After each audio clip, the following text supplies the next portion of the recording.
There are no subtractions and divisions in our mind. There is only addition and multiplication. I will just remove negative thoughts and I will have positive thoughts.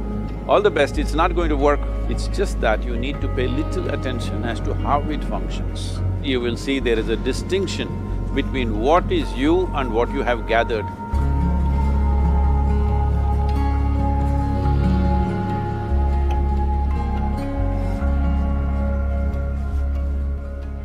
Well, see the way the question is asked and also the way normally it's addressed is, people think there is something called as negative thought and positive thought. They want to remove the negative thoughts and have only positive thoughts. For such people, I would ask them to just experiment for 10-15 seconds.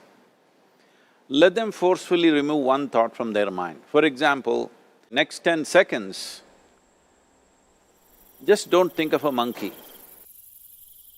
Try not to think of a monkey for next 10 seconds. You will see you will be full of monkeys.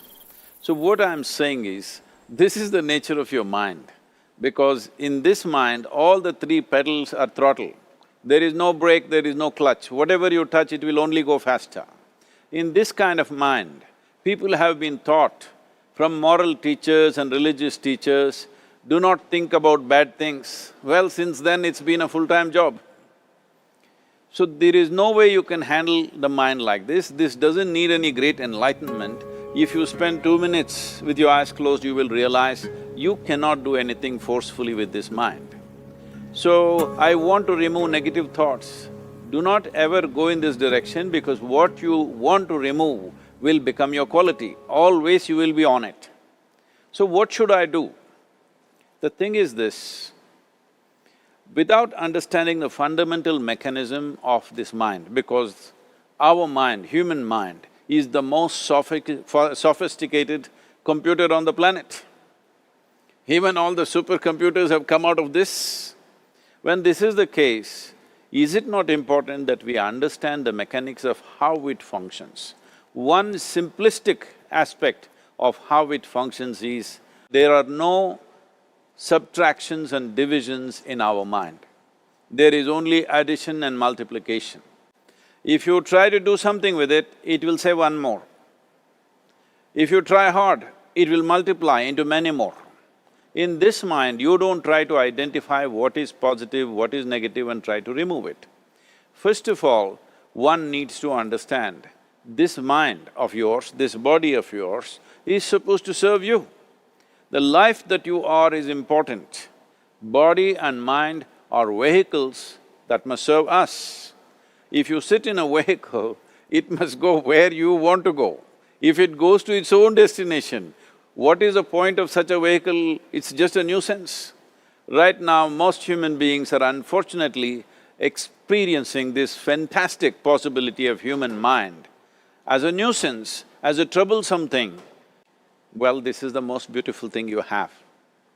It's just that you need to pay little attention as to how it functions.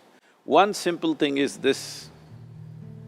First and foremost process is, that's why we put out this process called Isha Kriya. This is to distance yourself from your physiological and psychological process. There is something called as you which exists. This is not a composite of all your thoughts and emotions and physiological processes. Beyond that, there is you. If you close your eyes, even if you cannot see anything, you're still there. It is through the window of your eyes that you're looking out, but if you close your eyes, it doesn't mean that you don't exist, you still exist. So beyond your thought, you still exist, beyond your emotion, you still exist.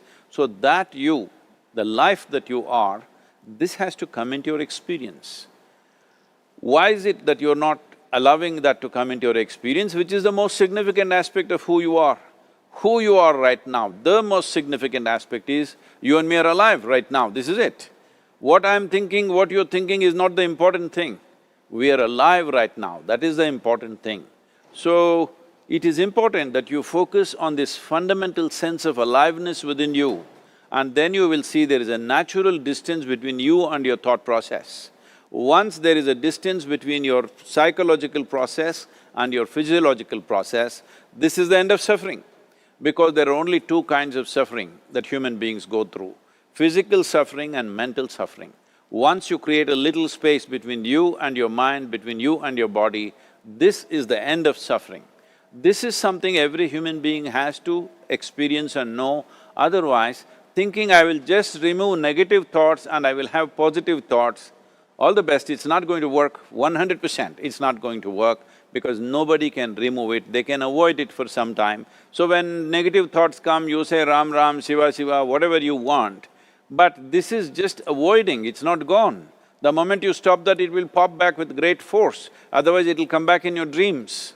So it's very important, first of all you need to understand your anger, your resentment, your fear, your anxieties, the negativity that you generate. Generally resentment, anger, it is always directed towards somebody. But we need to understand this is poisons that we are drinking and expecting somebody else to die. Fortunately, life doesn't work like that. If I drink poison, I die. If I drink poison, you don't die. So, we need to understand this. When I say poison, today you can have yourself chemically analyzed. Right now, what is your blood work, what it says? 5 minutes of intense anger, check your blood work and see, there will be lots of negative elements in it, literally you're poisoning yourself. So, do you want to poison yourself? Definitely not. Now the very question is coming from certain helplessness, what shall I do? Don't do anything, just sit back and just concern yourself with something which is a life process. Maybe your heartbeat, maybe your breath, maybe just a sensation of being alive.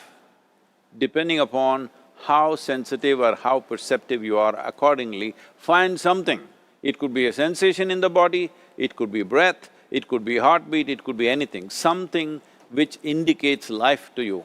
Just pay attention to that for some time. Slowly you will see there is a distinction between what is you and what you have gathered, which includes both your physiological and psychological possibility or mess, whatever you made out of it.